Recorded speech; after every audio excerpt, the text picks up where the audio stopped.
예, 세 번째로 필사직생 재창당 위기에 강한 박인숙 부대표님을 후보님을 박수로 모시겠습니다.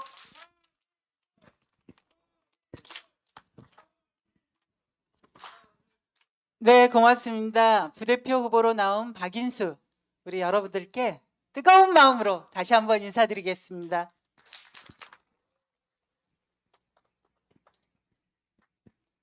오늘 신문에 익숙한 분이 나오셨어요.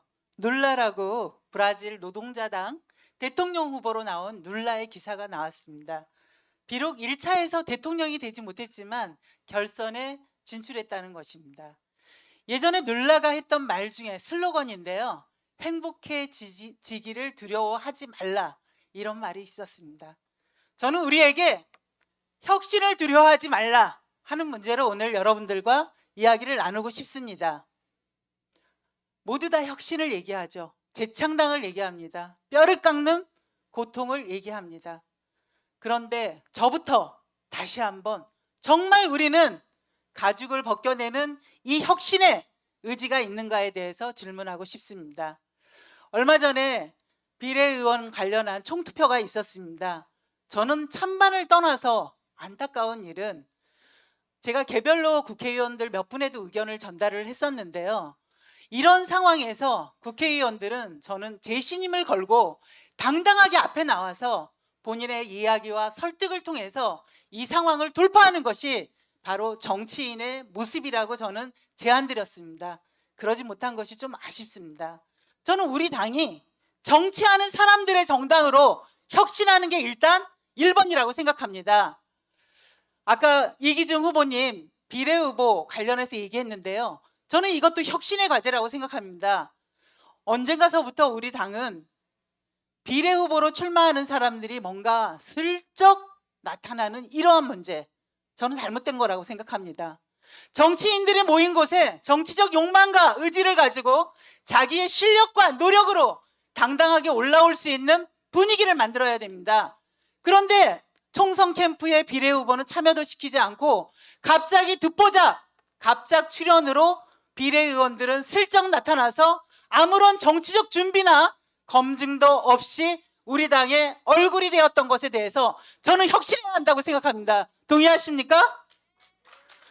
지난 총선 때 우리가 반성해야 할 지점이 지역구에 출마할 분들을 중요한 총장과 대변인으로 세웠던 것입니다.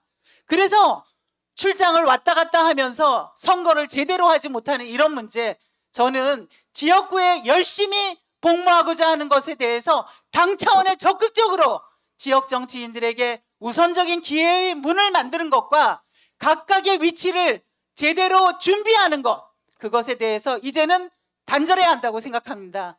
저는 이번 지방선거에서 구청장 후보까지 5번 지역구에 도전하고 빚만 많이 졌습니다. 이기중 의원처럼 한 번에 승리를 아직 못했지만 실제로 우리 당이 내년 2004년 총선에서 그동안에 익숙했던 것에 대해서 과감하게 혁신하는 것이 필요하다고 생각합니다. 혁신 재창당을 하려면 주체가 있어야 됩니다. 새로운 세력 확장이 있어야 됩니다. 그러려면 노동자, 청년, 여성, 그게 바로 우리의 확장 전략입니다. 제가 노동과 관련해서는 지난 유사에서 얘기했기 때문에 짧게 얘기하겠습니다. 우리 비정규직인 노동자분들이 이 자리에 계시는데 기후위기, 정의로운 전환을 하기 위해서 우리는 기후정의법을 만들어놔야 하는 것과 함께 해야 될 것은 노동자의 주체의 힘을 만들어내는 것입니다. 그분들이 노동자업으로 조직돼서 자신들의 이후의 이 전환 과정 속에서 제대로 일자리를 보장하고 권리를 보장할 수 있는 그러한 역할들을 해야 합니다. 그렇기 때문에 토론회, 세미나 중심의 기후위기 대응해서 이제 과감하게 혁신하고 주체를 세우는 정의당의 기후정의 활동으로 전환해야 한다고 생각합니다. 그리고 저는 민생사업 본부장을 했습니다. 그리고 사태 이후에 지역에서 민생살림연구소도 만들어서 실제로 했습니다.